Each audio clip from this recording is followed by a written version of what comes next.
Jeremiah Carter woke before dawn, as he did every day, to feed the animals on his small farm. He pulled on his worn boots and stepped onto the porch, the wooden boards creaking beneath his feet.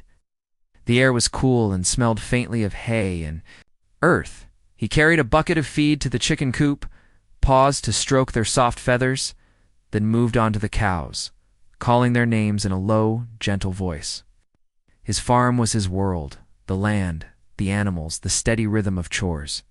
He loved the quiet hours before the sun rose, when nothing hurried him, and every sound echoed in the stillness. By the time he finished, the sky was just beginning to brighten in pale pink and gray. Jeremiah climbed into his old pickup truck too, checked the fence line around the pastures, turned the key, and the engine rumbled to life. The headlights cut narrow paths through the dim, winding road. As he drove, he thought about breakfast coffee and biscuits and the work ahead. Then he saw it, a thin wisp of smoke curling above a broken guardrail. He squinted through the windshield and slowed the truck, his pulse quickening with concern. Jeremiah parked a short distance away and climbed down, his boots sinking into damp grass. He carried a flashlight and a toolbox in one hand. The smoke grew thicker as he neared the guardrail. There, the metal was bent and twisted around a dark shape. He shone the light closer and saw the overturned car, its windows shattered and its roof crushed. His heart pounded. He moved nearer and heard a soft, ragged breath. That sound drew him in faster than fear could push him back. Inside the wreck, a woman lay slumped against the door. Her hair was tangled and damp with sweat, and her clothes were torn. Jeremiah knelt beside the car, shining the flashlight on her face. Her eyes fluttered open, wide and frightened, as if she could not believe where she was.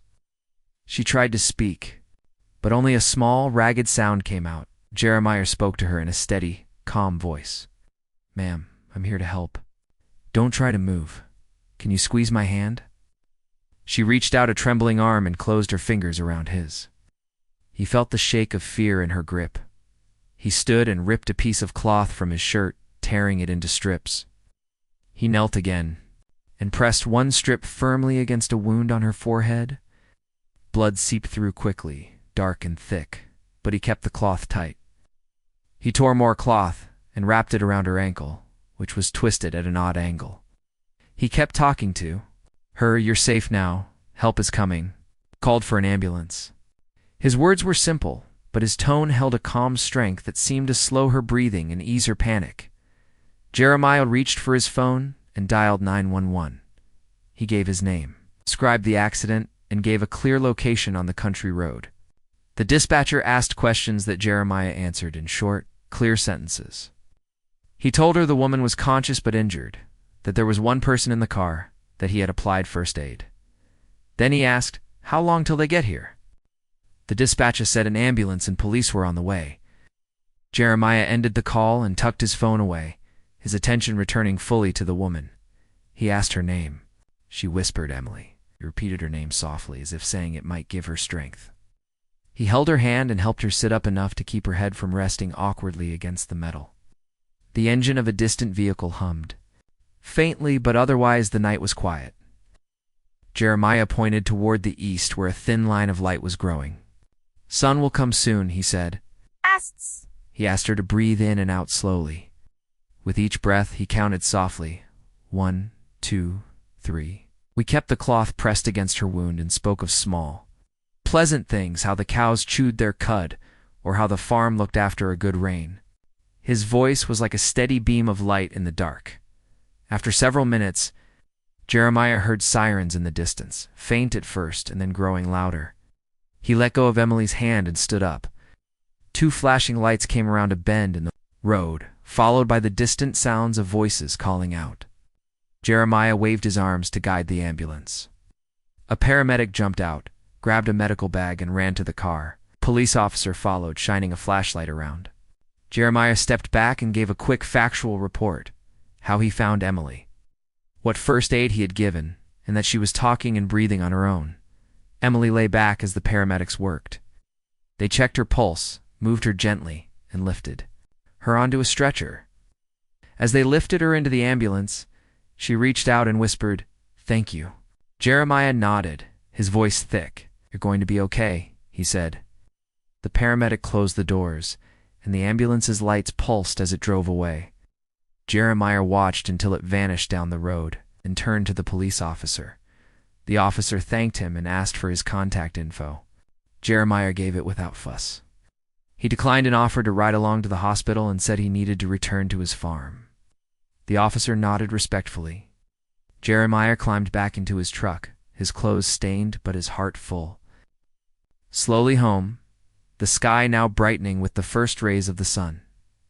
He thought of Emily and wondered how badly she was hurt. He hoped she would heal quickly and find strength again. Back at the farmhouse, Jeremiah cleaned his wounds and set the first pot of coffee on the stove. The animals were already awake, calling softly for their morning feed. He leaned against the counter and took a deep breath. His hands still shook slightly from adrenaline. He thought of how one moment of paying attention had made all the difference. His farm had always been about steady work and simple routines. But that small stretch of road held a reminder. You never knew when life might demand something more. Word of the rescue spread through. Cedar Ridge by mid-morning. Neighbors called. His house to ask if he was all right, to thank him for saving a stranger's life? Jeremiah shrugged off most of the praise. He said, only I did what I had to do.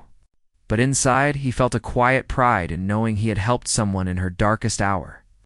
He poured a cup of coffee and stepped outside, the sun now fully risen. He raised the cup in a silent toast to the morning's strange gift, the chance to save a life before the world fully woke. Jeremiah guided his old pickup down the narrow road, its headlights casting long shadows across the fields. Even though he longed to check on his chores, he felt he needed to know how Emily was doing. He parked near the hospital's emergency entrance, where the ambulance had already arrived. The paramedics wheeled her inside on a stretcher. Jeremiah stood at the curb, his heart heavy with worry and hope. A nurse met him at the doors. "Are you family?" she asked gently. "The one who found her," Jeremiah said. "I brought her here." The nurse nodded and thanked him. "You can wait in the lobby. Doctors will let you know as soon as they can." Jeremiah stepped into the bright hallway. It smelled of antiseptic and fresh linens. Suddenly, his simple farmhouse world felt far away. He sank into a vinyl chair. In the waiting room, a small clock on the wall ticked loudly. Minutes passed. He thought of Emily's frightened eyes, the blood on her shirt, her trembling hand in his. He pressed his hands together, willing her to be brave. After what felt like an hour, a doctor appeared. She wore a white coat and carried a clipboard. Her face was calm.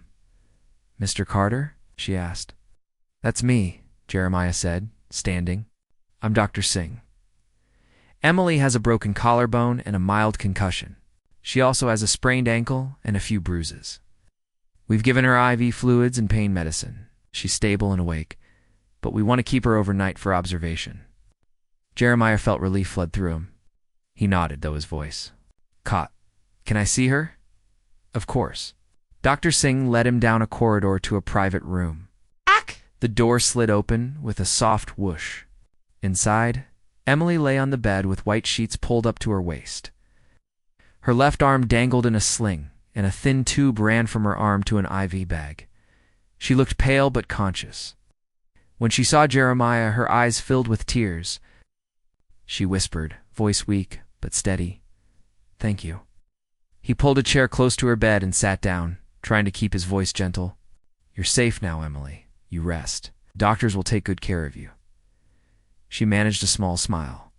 "I remember you pulling me out. I don't know what I would have done without you." Jeremiah shook his head. "You don't have to thank me. Anyone would have done it."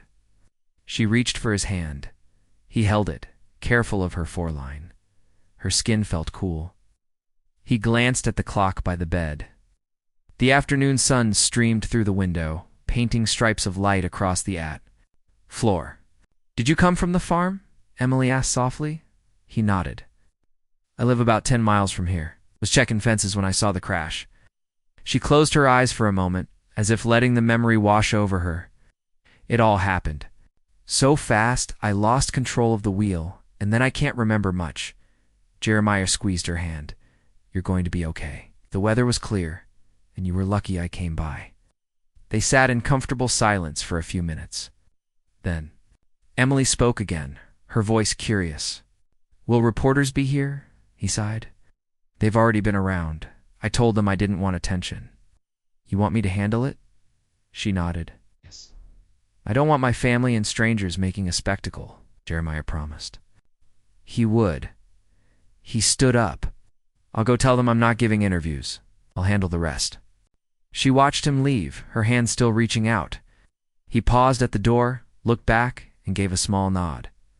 Rest now. The hallway, Jeremiah found local news cameras and a reporter waiting. The reporter raised a microphone as he approached. "Mr. Carter, can you tell us what happened?"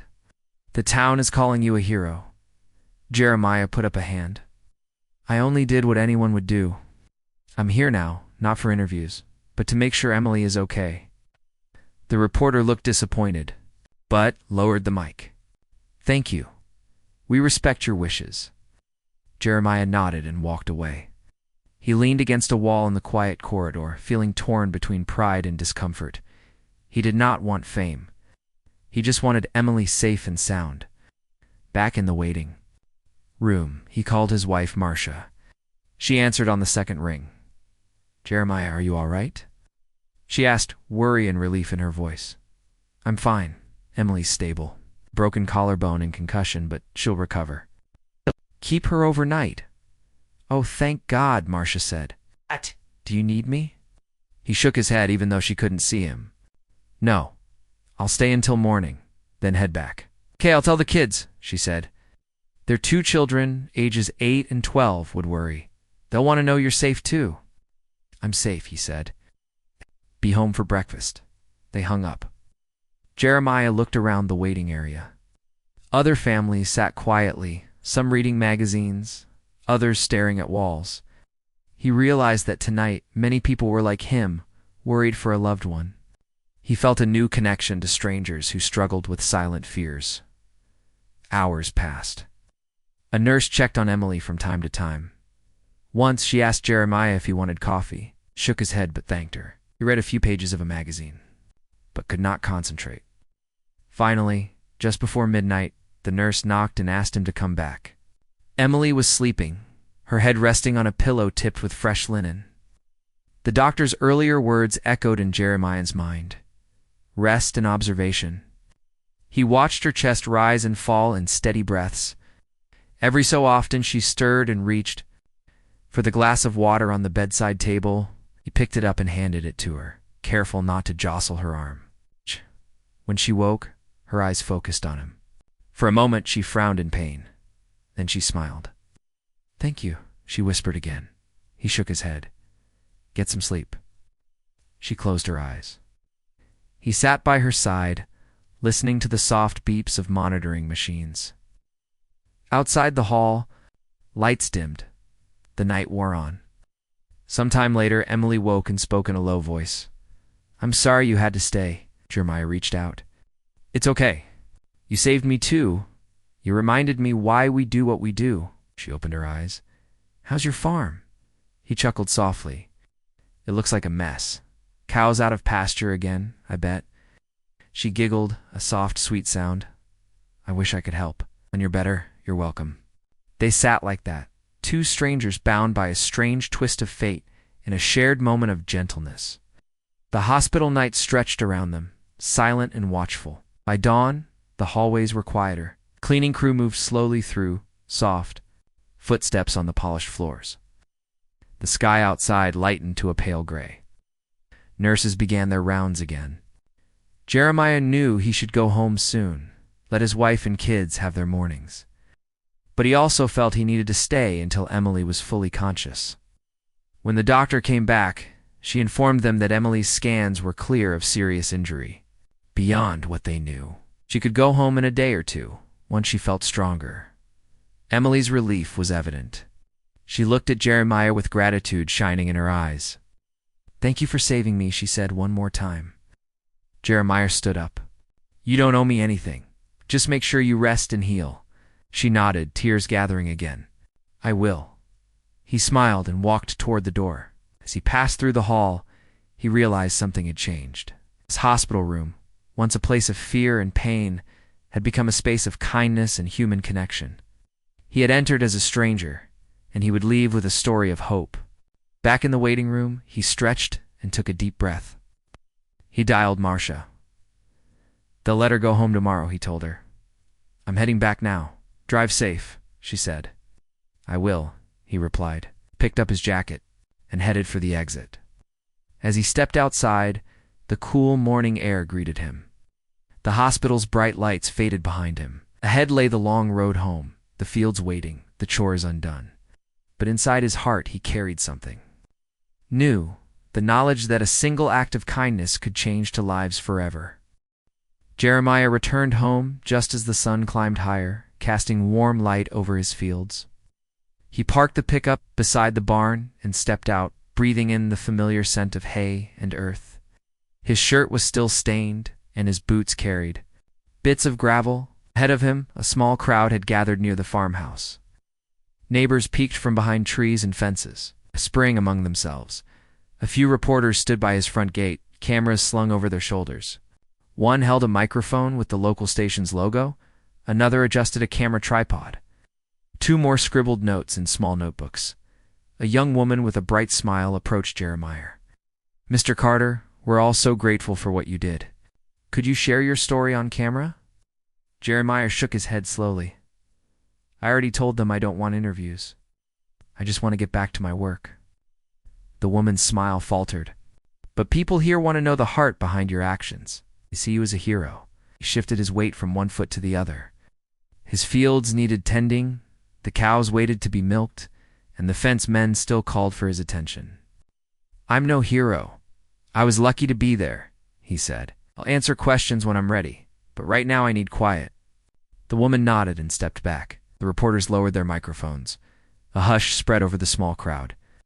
Nearby, his neighbor Mrs. Thompson wiped her eyes. "Jeremiah, you saved her life," she said in a soft voice. "You deserve our thanks." He managed a small smile.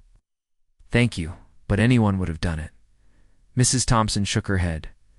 "Not everyone stops for a stranger. You did more than most." She pressed a plate of warm biscuits into his hand. "For strength. Today!" He accepted the biscuits, warmth spreading in his chest. He walked past the reporters toward the barn. His workers stood by the cattle, curious glances on their faces. He nodded to them and began checking the milking machines. The reporters followed, hoping for a follow-up comment, but he ignored them. He focused on his work, letting the rhythmic hum of the machines ground him. Inside the farmhouse, Marcia prepared lunch. She heard the reporters' voices drifting in through the open windows. She set the table with plates of cornbread and soup. Their children played in the yard, unaware of the attention their father received. Marcia's heart ached with pride and worry. She wiped her hands on her apron and stepped outside. "Marcia," Jeremiah said as he saw her. He held out the plate of biscuits. "For you." She took one and smiled gently. "You did good, Jeremiah." He nodded. "I just did what I had to." He glanced toward the gate. "They're still here." Marcia laid a hand on his arm. "No, let me handle them." She moved toward the reporters, who quickly turned their attention. "I'm his wife," she said in a calm voice. "He's thankful for everyone's concern, but he wants no interviews. Please respect our privacy." The reporters hesitated, then stepped back. One lowered her camera. "Thank you, Mrs. Carter. We'll give you space." They packed their gear and left, some casting final glances back at the farmhouse before turning away. Inside, Jeremiah sat. At the kitchen table, his hands wrapped around a warm mug of coffee. Marcia placed a bowl of soup before him. He ate slowly, tasting the familiar flavors of home. Outside, the world buzzed with his story. Social media lit up with photos of his muddy boots, the torn cloth around Emily's wounds, and his calm face. In the glow of sirens, some called him a hero. Others praised the unity of strangers helping one another. Local blogs published his name, hometown, and a map to his farm by mid-afternoon. A local pastor arrived, carrying a loaf of homemade bread. He greeted the Carters at the door and stepped inside. "I heard about what you did," he said to Jeremiah. "I wanted to offer our church's support." Jeremiah shook his hand. "Thank you, Pastor Riley." Pastor Riley turned to Marcia. "We'd like to organize a prayer meeting tomorrow evening for Emily's recovery and for Jeremiah's safety, working these long hours." Looked around. The simple kitchen. "We'll keep it short and sweet." Marcia nodded. "That sounds lovely. Thank you." After the pastor left, Jeremiah washed the dishes. He watched the water rinse away the day's grime, thought of Emily, lying in that hospital bed, and hoped she would wake strong again. He thought of mornings like this, when the world beyond Cedar Ridge seemed distant. Late in the afternoon, his phone buzzed with a text from the local sheriff's office.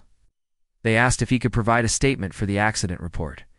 Jeremiah typed a brief reply, "I'll come tomorrow." Then he set the phone aside, as he returned to the barn. His thoughts turned to Emily's family. He wondered if they had found a place to stay in town. He planned to call the hospital tomorrow, ask how she was doing, and offer to help her family with rides or anything they needed. That evening, the town's newspaper arrived in his mailbox. Marcia opened it and handed him the front page.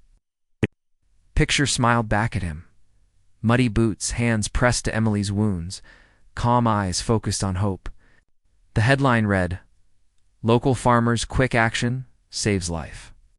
Inside, a short article praised his courage. There was also an editorial calling for unity and gratitude. He read the words silently, his throat tight.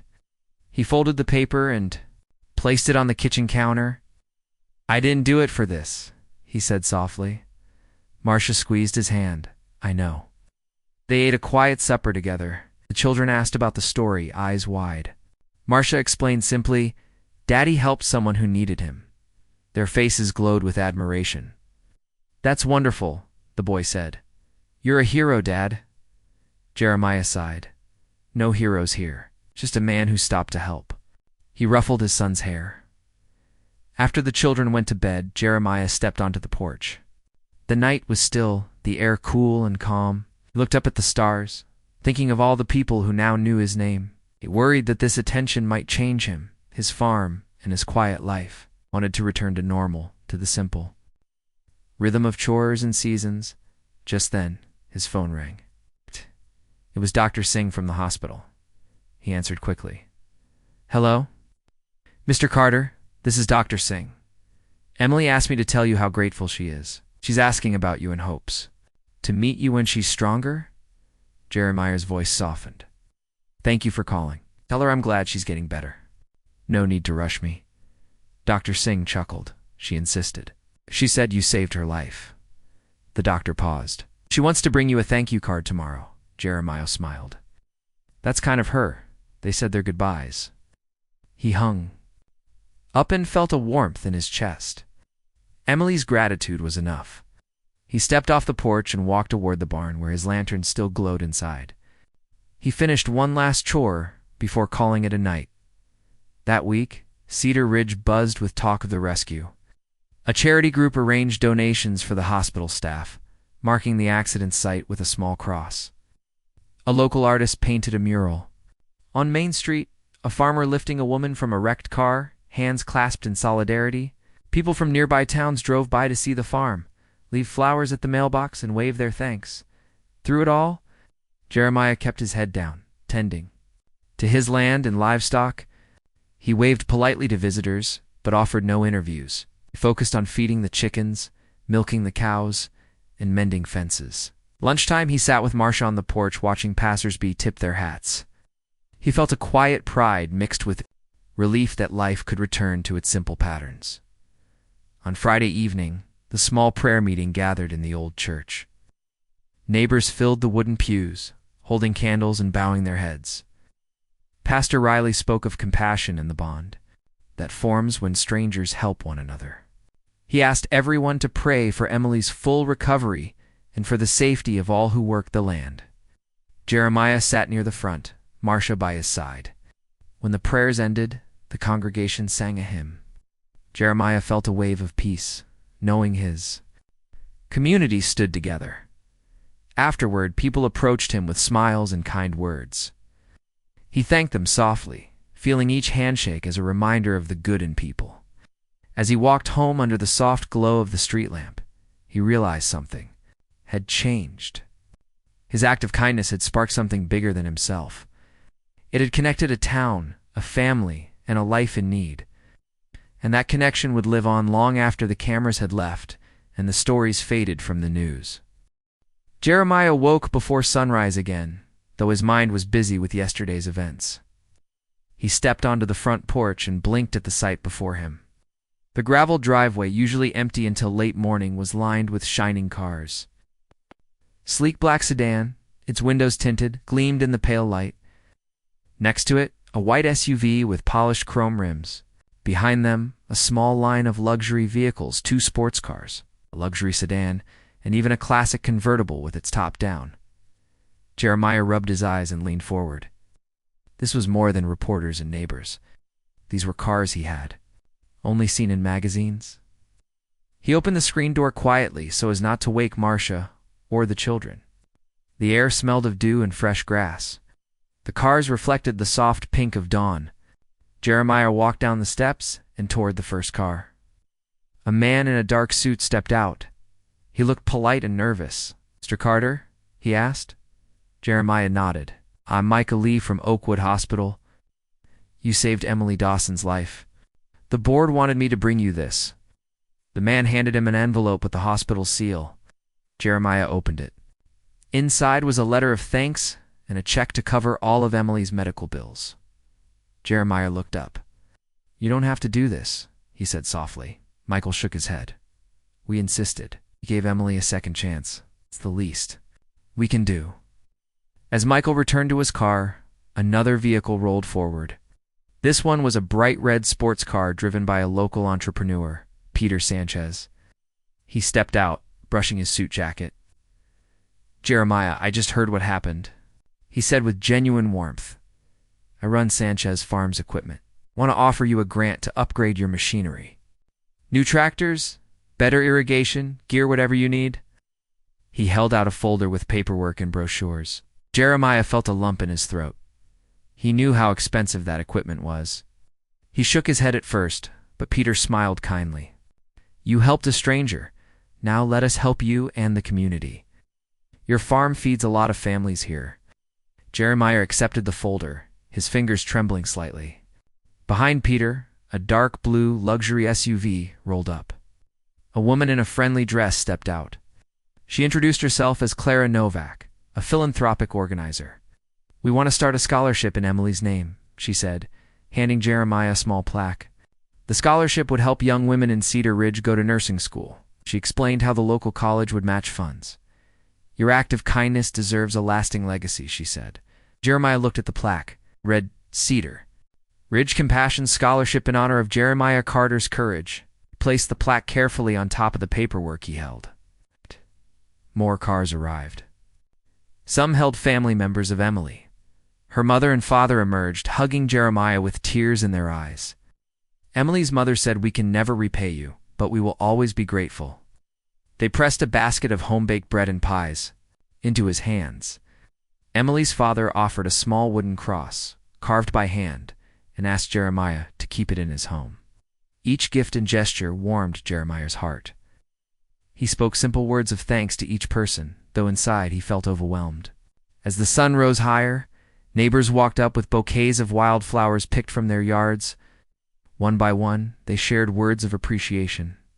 The pastor knelt on the grass and prayed aloud, giving thanks for Jeremiah's safety and Emily's recovery. His voice was steady and full of feeling. Jeremiah bowed his head. When the prayer ended, the preacher placed a hand on Jeremiah's shoulder and said, "Your kindness will ripple through this town." Jeremiah looked around at the gathering. He saw faces full of respect and love.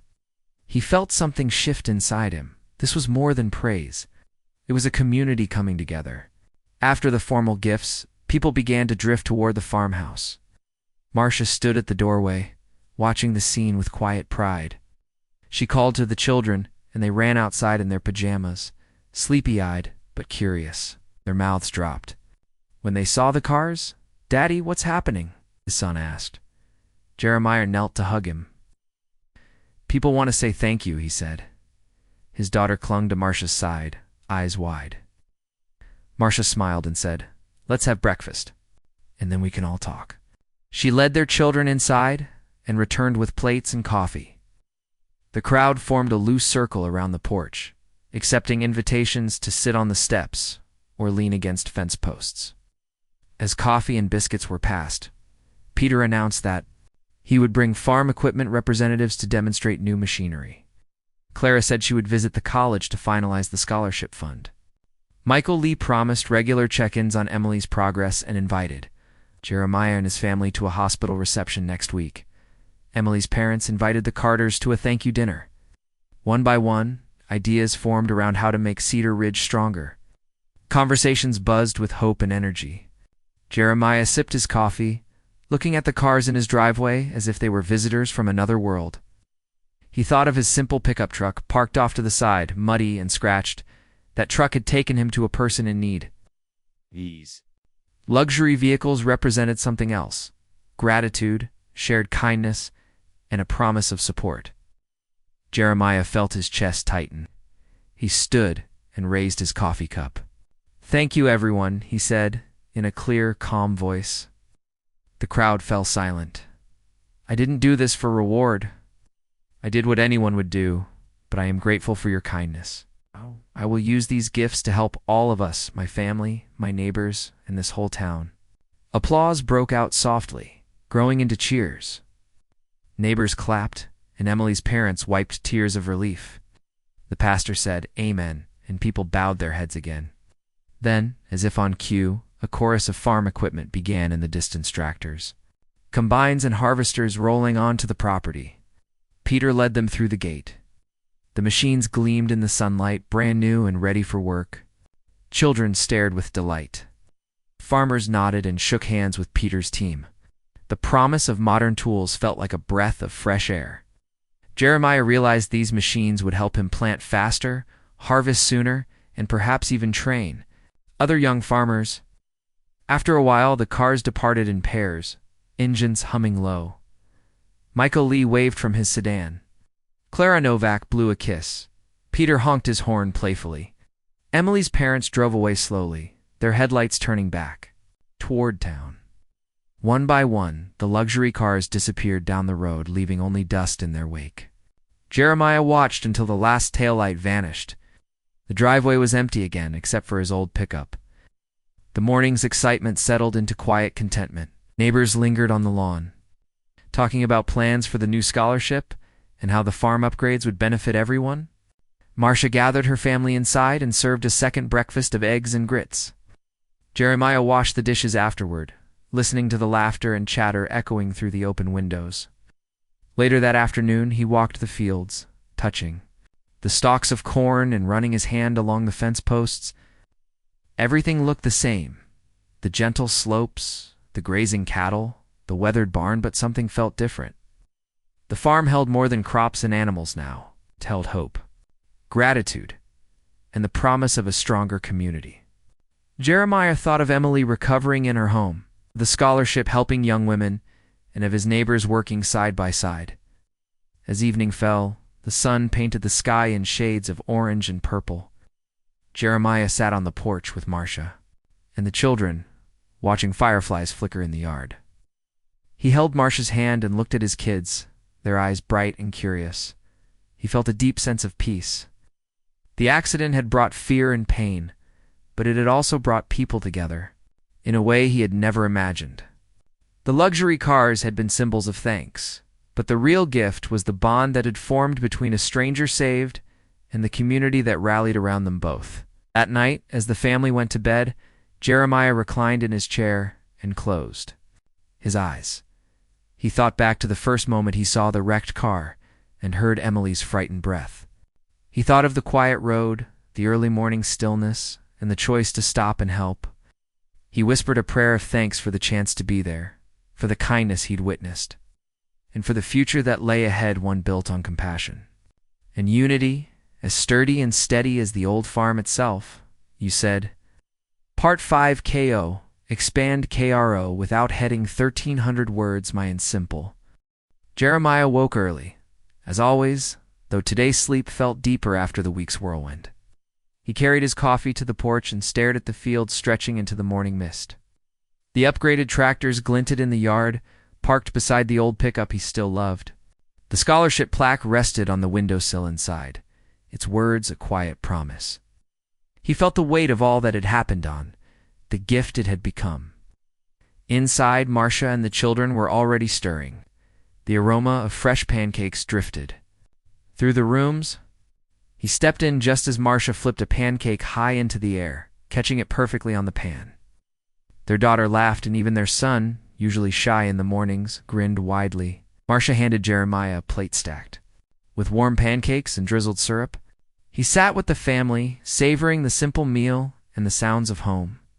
After breakfast, Jeremiah decided to check on Emily's progress. He hopped into his pickup and drove the 10 miles into town, the countryside familiar and comforting. New irrigation lines marked his fields, and he felt pride each time he passed them. As he approached the hospital entrance, he saw Emily's car parked in the lot. Relief washed over him. Inside, he found her in a small sitting room reading a book. She looked up and smiled when she saw him. Her hair was tied back neatly, and the sling was off, replaced by a soft brace that allowed her arm to rest naturally. She stood and walked toward him, steady on her feet. "Jeremiah," she said, her voice brighter than he remembered. "Emily," he replied. He handed her a small bouquet of wildflowers he had picked along the roadside. "I thought these might cheer you." She took the flowers gratefully and inhaled their scent. "They're beautiful. Thank you." They sat on a couch together. Jeremiah asked how she was feeling. Emily said she felt stronger each day. The pain in her collarbone still whispered when she moved too fast, but the concussion symptoms had faded. Physical therapy was helping her ankle too. She paused and looked at him. "You changed everything for me and for this town." He shook his head. "I just did what I believed was right." He glanced around the room. "How's your family?" Emily's eyes softened. "They're doing well. Mom and Dad have been amazing. They're setting up a little gathering this weekend to celebrate my recovery and to thank you again." He nodded. "I'd be honored to join." She smiled. "I'd love that." They sat in companionable silence, the hum of the hospital around them. Emily shifted and asked, "Did you see the tractors?" He laughed. "I did. They're powerful machines. I'm still learning all their functions, but they'll save me hours in the fields." She tilted her head. "Can I visit the farm when I'm fully recovered? I want to see what all these gifts have done." "Of course," he said. "You're welcome anytime." They stood and walked toward the exit. They passed the nurse's station. Several staff members waved and smiled. One nurse said, "Emily, you're a miracle, and so is your rescuer." Emily nodded and returned their greetings. Jeremiah felt a warmth spread through him. He realized how far they'd come in a week. Back on the road to home, Jeremiah thought about how this event had rippled outward. His farm, once a quiet patch of land, had become a symbol of kindness. Emily's recovery had brought families together, sparked new scholarships, and reminded everyone of their shared humanity. Even in a small town, one act could grow into something lasting. When he arrived home, the children ran out to greet him, their faces lighting up. They peppered him with questions. "How is Emily? Can we have pancakes too? Will she come over soon?" Jeremiah laughed and answered each one, happy to share. Marcia appeared on the porch, waving a spatula. "Breakfast round two," she called. He joined her at the grill. Flipped eggs and toast soon filled plates. They ate together as the morning sun climbed higher. Birds chirped in the trees, and the farm felt alive with promise. After breakfast, Jeremiah and Emily's family gathered on the porch. Emily arrived with her parents, each holding a small token homemade jam. A carved wooden box, a hand-knitted scarf for her arm. She hugged Jeremiah tightly. "Thank you for saving me," she said again. He patted her back. "You're healthy now. It's thanks enough." They all sat in the warmth of the day. Emily's mother spoke of the scholarship ceremony planned at the college. Her father talked about visiting nursing students and sharing. Emily's story is inspiration. Neighbors stopped by to congratulate him and welcome Emily home. His heart swelled as he realized how close the community had grown. Later, Jeremiah led a tour of his farm. He showed Emily and her parents the new tractors, demonstrated how the irrigation system worked, and let Emily feed the chickens. Children chased after a calf he'd named Hope, another reminder of fresh starts. Emily's face lit up as she scattered feed for the chickens, her laughter echoing in the barn. Back at the farmhouse, they shared lemonade in the shade. Emily's father proposed a toast.